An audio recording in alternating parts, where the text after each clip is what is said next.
Assalamualaikum, selamat siang menjelang sore. Dan hari ini kita coba keliling-keliling di tanaman cabai kami yang terlihat tidak baik-baik saja.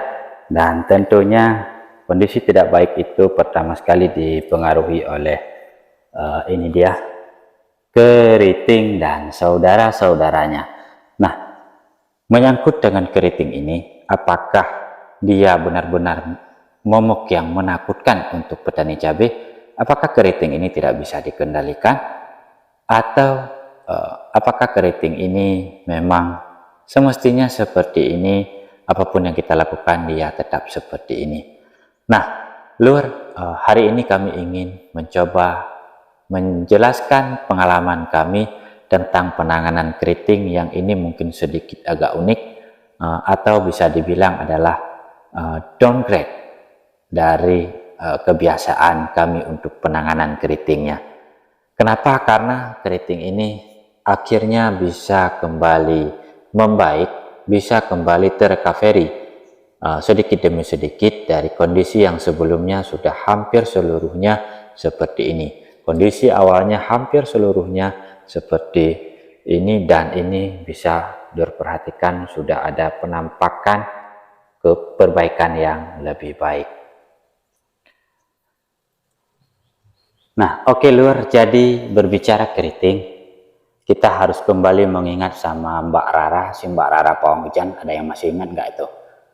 Mbak Rara pawang hujan yang sempat viral kemarin. Katanya, tidak ada hujan yang tidak reda atau berhenti. Kemudian, kata dokter kesehatan biasa di rumah sakit itu berkata, tidak ada obat yang tidak ada penyakitnya. Kata ahli pertanian, tidak ada penyakit yang tidak bisa disembuhkan, termasuk keriting ini, Lur. Tapi kenapa masih banyak petani yang mengeluh keritingnya tidak bisa disembuhkan? Nah, kadang-kadang begini, Lur. Penyakit keriting itu bisa disembuhkan oleh petani yang lain pada kondisi, pada varietas tanaman yang berbeda. Katakan misalkan begini, Lur. Ini lahan kami adalah lahan di dataran rendah, dan di dataran tinggi untuk pengendalian keriting seperti ini, Lur, itu kebanyakan yang kami ketahui mereka menggunakan semacam Dimolis campur Pegasus campur Movento, itu sembuh total, Lur. Dari yang sudah begini katanya bisa bagus seperti yang di sana, bisa bagus, dan itu kami coba terapkan juga. Nah, ternyata teman-teman, dari penerapan Dimolis ada, sudah kita semprotkan di sini, kita campur dengan Pegasus, kita ikuti semua, Movento juga kita pakai di sini. Ternyata dia begini-begini aja, bertahan seperti ini, tidak membulat semacam genggaman yang ingin menonjok kita. Dia seperti ini, sulit untuk berkembang. Dan kemudian setelah rutin menggunakan Dimolis, Movento, dan Pegasus itu, ternyata tidak ada perubahan yang signifikan. Tiba-tiba, Lur, resep dari dataran tinggi itu dibantah oleh anak didik kami, katakan anak didik kami yang dia biasanya belajar dari kami, lalu dibantah olehnya, dan dia kembali mengingatkan kami bahwa tanaman cabainya itu bisa terrecovery keritingnya menjadi lebih baik dengan penggunaan insektisida yang lebih murah. Ya, katakan untuk abamectinnya dia menggunakan Q-Max yang harganya jauh lebih murah ketimbang dari Dimolis. Kemudian untuk pengganti Pegasusnya dia menggunakan Nomite sebagai akarisidanya, dan pengganti daripada Movento untuk mendapatkan imidanya dia menggunakan Winder biasa. Nah, katanya dengan penggunaan rutin dari dia dengan 3 insektisida yang disebutkan tadi, ternyata berhasil membuat proses pemulihan keritingnya menjadi lebih bagus, dan itu pula yang coba kemudian kami ikuti. Artinya dari kami coba belajar dari teman-teman senior di dataran tinggi, ternyata tidak berhasil, dan akhirnya rumus dari anak didiklah yang menyelamatkan tanaman kami. Dan Lur bisa perhatikan kondisinya sudah jauh membaik. dari kondisi sebelumnya rata-rata sudah seperti ini.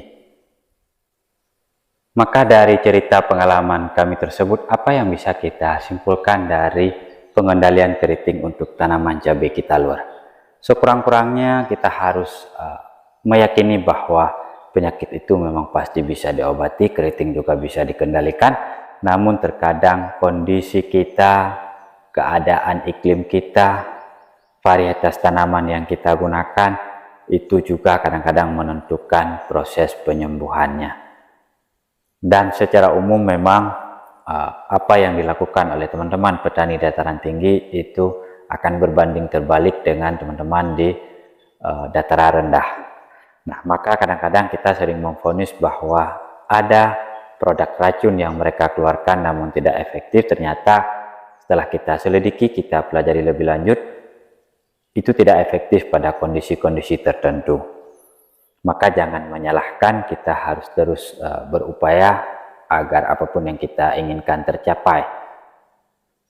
Seperti di sini teman-teman, seperti kejadian tadi lur, di mana dengan racun mahal yang kami gunakan tidak bisa menyembuhkan tanaman dari keritingnya, dan ketika kami turun level ke racun-racun murah, dia semakin membaik. Kemudian lur, perlu juga diingat bahwa untuk tanaman cabai yang terserang keriting, katakan seperti ini, sudah lumayan parah. Ini kan biasanya keriting-keriting seperti ini tentu diganggu oleh hama-hama pengisap daun yang dia bersembunyi di balik dedaunan seperti ini. Tahapan pengendaliannya itu tentu yang pertama sekali mengatasi sumber masalah yang masih ada di tanaman kita. Jika memang dia misalkan diserang oleh trip, kutu-kutuan lainnya, maka basmi dulu si trip yang ada di tanaman ini.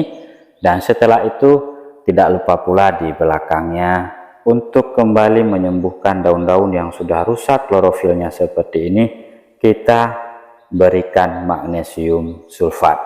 Nah, pemberian magnesium sulfat itu bisa diberikan secara rutin pada saat penyemprotan dengan dosis menyesuaikan kepada jenis magnesium sulfat yang kita gunakan. Apa tujuan daripada penggunaan magnesium sulfat tersebut?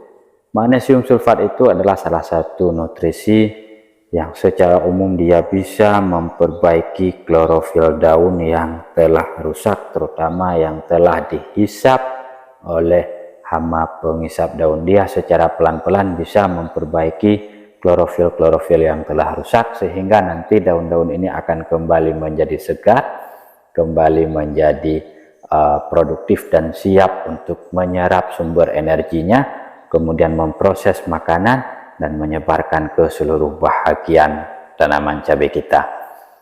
Karena ketika daun-daun ini rusak, katakan seperti ini, ketika dia sudah rusak parah seperti ini, daun yang berfungsi sebagai dapur untuk memproses makanan rusak, katakan panci kita bocor, maka makanan yang tersedia juga menjadi tidak normal, dan kebutuhan untuk mengisi daging buah, untuk menciptakan cabang baru juga menjadi terhenti. Secara otomatis bisa mengurangi potensi lepatnya buah pada tanaman cabai kita.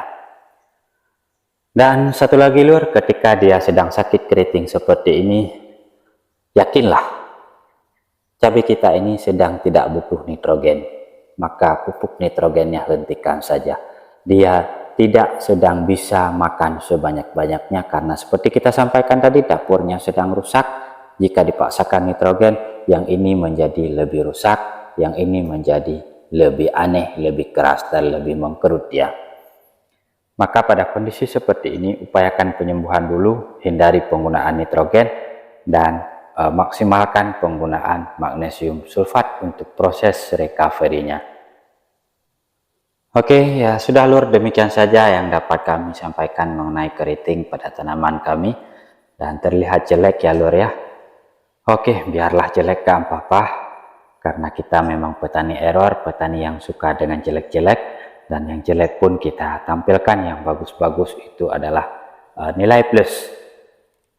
Nah, lalu bagaimana menurut pendapat sedulur mengenai terutama keriting ini? Apa ada yang perlu dikomentari silahkan, jangan sungkan-sungkan, langsung saja tuliskan saja apa yang ada di pikiran sedulur semuanya. Nanti kita coba respon semuanya satu persatu, baik dan buruknya komentar sedulur akan kita respon. Dan untuk video kali ini kita sudahi saja, kita jumpa lagi pada video kami yang selanjutnya. Terima kasih atas perhatian, jangan lupa mendukung kami dan selamat beraktivitas, semoga dimudahkan tanpa ada hambatan dan lurus-lurus saja tanpa keriting. Oke, bye-bye. Assalamualaikum warahmatullahi wabarakatuh.